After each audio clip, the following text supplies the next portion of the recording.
ang mentalidad ng maraming Kristiyano, Pastor, maglilingkod ako sa Panginoon pag wala na yung problema. Pag nakabayad na ako sa utang, pag gumaling na ang aking karamdaman, pag wala na akong sakit, minsan may mga active sa gawain, dadaan sa sitwasyon, at dadaan sa problema, magta-time out muna ako sa ministry dahil ako'y may pinagdadaanan. Bibitaw muna ako sa paglilingkod sa Panginoon. Aalis muna ako sa pagtuturo ng Sunday School. Hindi muna ako mag-i-involve sa soul winning because I'm going through some times in their life. Now listen to me, meron kang Kristo sa puso.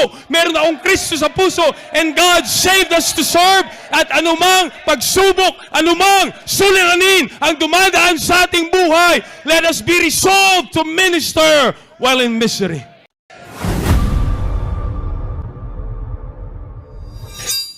Tayo padaya, kapatid. The Bible says, Satan is a roaring lion, o Satan is a deceiver. Siya po'y mandaraya, at tayo'y bubulungan, at tayo'y dadayain, at tayo'y susuyuin. Natigilan natin yung ating ginagawa sa paglilingkod sa Panginoon para mapawasan ang mga taong gagamitin ng Diyos para hindi maabot ang mga taong nangangailangan.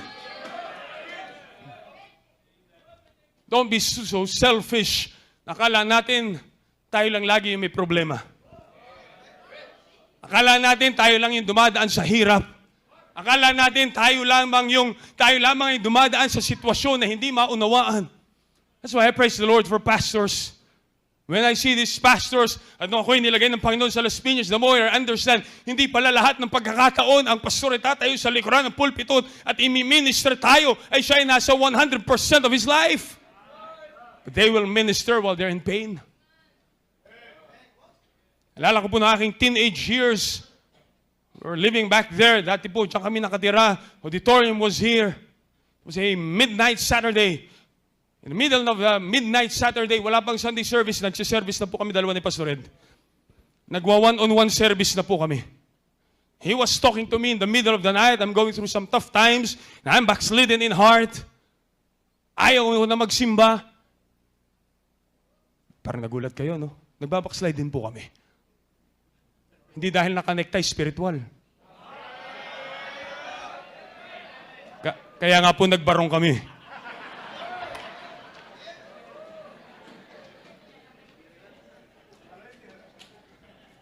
Pag nakabarong tapos nakonekta, matindi ka karnalan yan, mga kapatid. It was past 12 midnight. I was so rebellious in heart. Naghiwalay po kami, hindi maayos ang aming usapan. Sunday morning, hindi ako sumimba. Ang tatay ko po nandito sa likuran ng pulpito, nangangaral ng salita ng Diyos. I know he was in pain, but he was still ministering. At minsan nakala natin, kaya naman kayo nakapaglilingkod kasi wala kayong problema. Yung mga Sunday school teachers na yan, kaya masaya yan sa soul winning kasi wala naman silang... No. Listen. Everybody's going through some tough times. But there are Christians who are brave enough at merong salita ng Diyos and they decided they will minister kahit sila'y persecuted, kahit sila'y nahihirapan, kahit may problema sila sa tahanan, kahit may background sila ng mga sitwasyon na hindi nila mapaliwanag. Mga Bible student na masaya kayong sinusundo kahit way back home ay merong problema ang kanilang pamilya. You know why? Because there are Christians and we need Christians who will minister kahit dumadaan sa maraming sitwasyon sa kanilang buhay. Papagpagin mo minsan yung problema na parang hindi ka nadapa. Tatayo ka sa likuran ng pulpito, Pastor Randy. Are you happy this morning? Amen. Ikaw naman, hindi ka amen kasi wala ka sa mood. Akala mo, ikaw lang ang wala sa mood.